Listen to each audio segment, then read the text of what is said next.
പ്രിയപ്പെട്ടവരെ, നമസ്കാരം. വയനാട് ദുരന്തത്തിൽ കേരളം അതീവ ദുഃഖത്തിൽ നിൽക്കുന്ന സാഹചര്യത്തിലും മറുചോദ്യം, സുരേഷ് ഗോപിയുടെ നന്ദികെട്ടവൻ തൃശ്ശൂർക്കാരെ ഒമ്പിച്ചു തുടങ്ങിയ കുത്തിത്തിരിപ്പുമായി ഒരു വിഭാഗം ആൾക്കാർ ഇറങ്ങിയിട്ടുണ്ട്. എന്താണ് സത്യാവസ്ഥ എന്ന് നോക്കാം. വയനാട് ദുരന്തത്തിൻ്റെ സ്റ്റാർട്ട് ചെയ്ത ഉടനെ തന്നെ അതിൻ്റെ വ്യാപ്തി അറിയില്ല, അതിൽ ആൾക്കാർ രക്ഷപ്പെടുത്തിക്കൊണ്ടിരിക്കുന്നത്ര മരണസംഖ്യ എത്രയാണെന്ന് കണക്കൂട്ടിയിട്ടും കൂടിയില്ല. അപ്പോൾ ആ ഒരു സാഹചര്യം രക്ഷപ്പെടുത്തിയെടുക്കുന്ന സാഹചര്യത്തിലാണ് സുരേഷ് ഗോപിയോട് കുത്തിത്തിരിപ്പായി ഒരു മാധ്യമ പ്രവർത്തനം ചോദിക്കുകയാണ്, കേരളത്തിന് കേന്ദ്ര സഹായമില്ലേ. അപ്പോൾ അദ്ദേഹം പറയുന്നുണ്ട് കുത്തിത്തിരിപ്പുമായി വരണ്ട, കാരണം അദ്ദേഹത്തിൻ്റെ തെരഞ്ഞെടുപ്പ് വേളയിലും മറ്റും ഏറ്റവും കൂടുതൽ അദ്ദേഹത്തെ ആക്രമിച്ചിട്ടുള്ളതും മാധ്യമപ്രവർത്തകരാണ്. അതുകൊണ്ട് തന്നെ ഓരോ മാധ്യമപ്രവർത്തകരും ഓരോ കുത്തിത്തിരിപ്പുമായി അദ്ദേഹത്തെ സമീപിക്കുന്നതെന്ന് അദ്ദേഹത്തിന് നന്നായിട്ട് അറിയാം. അപ്പോൾ അദ്ദേഹം പറഞ്ഞു അതിന് സമയമായിട്ടില്ല, കാരണം അരിയാഹാരം കഴിക്കുന്ന ആർക്കും മനസ്സിലാവും ഒരു ദുരന്തം നടന്നു, അതിൻ്റെ വ്യാപ്തി അളന്നിട്ടില്ല, അതിൽ രക്ഷാപ്രവർത്തനം നടന്നുകൊണ്ടിരിക്കുന്ന സമയത്താണ് കേന്ദ്രം ഫണ്ട് അനുവദിക്കൂലയിരിക്കുന്നത്. ശരിക്കും കേന്ദ്രത്തിൻ്റെ ഒരു ഫണ്ട് അനുവദിക്കേണ്ട സുരേഷ് ഗോപിയല്ല അല്ലേ. അപ്പോൾ അദ്ദേഹം പറഞ്ഞതിൻ്റെ വ്യാപ്തി അറിഞ്ഞിട്ടില്ല. ശരിക്കും പറഞ്ഞാൽ നമുക്ക് അറിയാം അതിൻ്റെ വ്യാപ്തി കേരള സർക്കാർ മൊത്തം അതിൻ്റെ പ്രവർത്തനങ്ങൾ കഴിഞ്ഞ് അത് എത്രമാത്രം വലിയ ദുരന്തമാണെന്നും അതിൻ്റെ വ്യാപ്തി എത്രയുണ്ടെന്നും അതിൻ്റെ എത്രമാത്രം നഷ്ടങ്ങളാണുള്ളതെന്നും അത്രയും കണക്കുകളെടുത്ത് അത്രയും പൈസ തരുവാൻ വേണ്ടി കേന്ദ്രത്തെ സമീപിക്കേണ്ടതാണ്. അത് മുന്നേ ആ ഒരു ദുരന്തം ഉണ്ടായിട്ട് സ്റ്റാർട്ട് ചെയ്ത ഉടനെയാണ് ചോദിക്കുന്നത് കേന്ദ്രം ഫണ്ട് അനുവദിക്കത്തില്ലേ എന്ന്.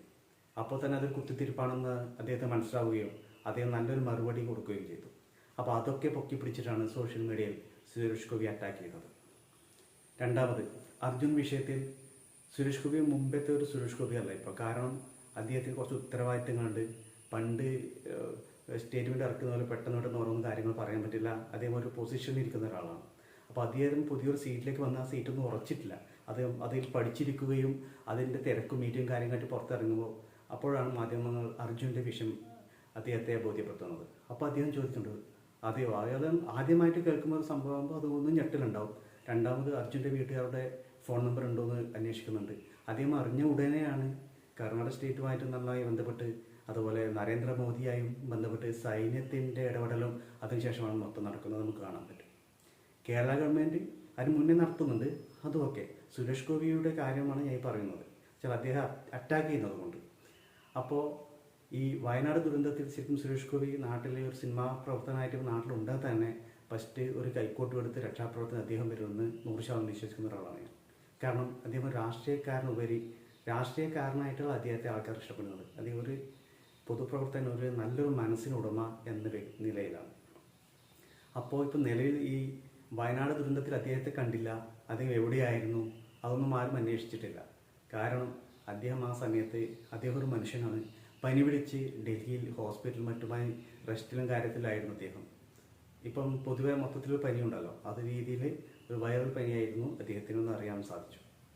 അപ്പോൾ അദ്ദേഹം ഇപ്പോഴും പറയുന്നത് വെച്ചാൽ ഈ പ്രശ്നത്തിന് വ്യാപ്തി എത്രയാണെന്ന് കേരള സർക്കാർ കേന്ദ്രത്തെ ധരിപ്പിക്കണം. അപ്പോൾ അതിനെ സപ്പോർട്ട് ചെയ്തുകൊണ്ട് സുരേഷ് ഗോപി അതിനെ സപ്പോർട്ട് ചെയ്യും. എത്ര തുകയാണെന്ന് അതിൻ്റെ വ്യാപ്തി കണക്കാക്കി നമ്മൾ പറയുന്നൊരു എമൗണ്ട് കുറയാൻ പാടില്ല എന്നുള്ളതാണ് അദ്ദേഹം ഉദ്ദേശിക്കുന്നത്.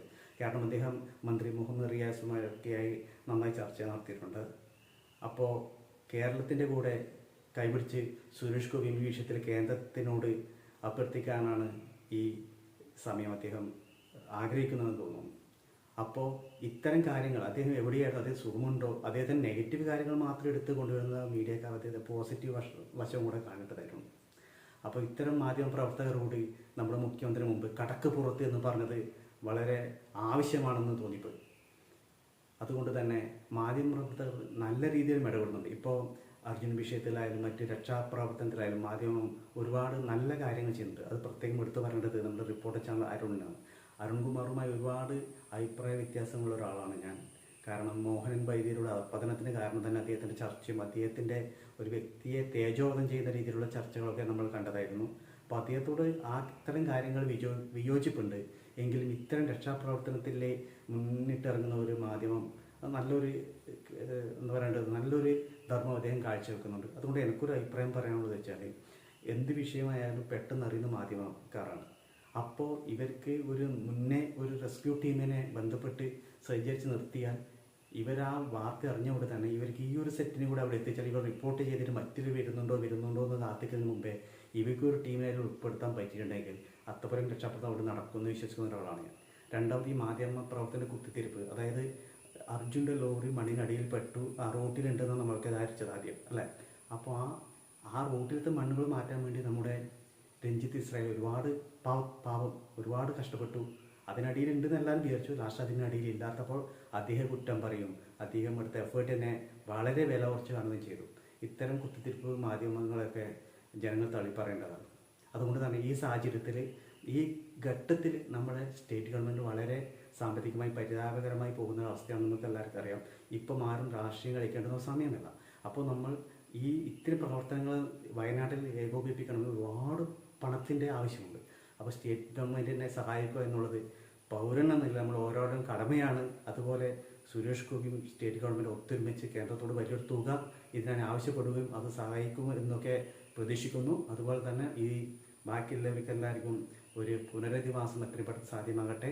നമുക്ക് ഗവൺമെൻറ്റിൻ്റെ കൂടെ കൈകോർത്ത് നിൽക്കാമെന്ന് ഈ വേളയിൽ ഞാൻ ആശംസിക്കുന്നു.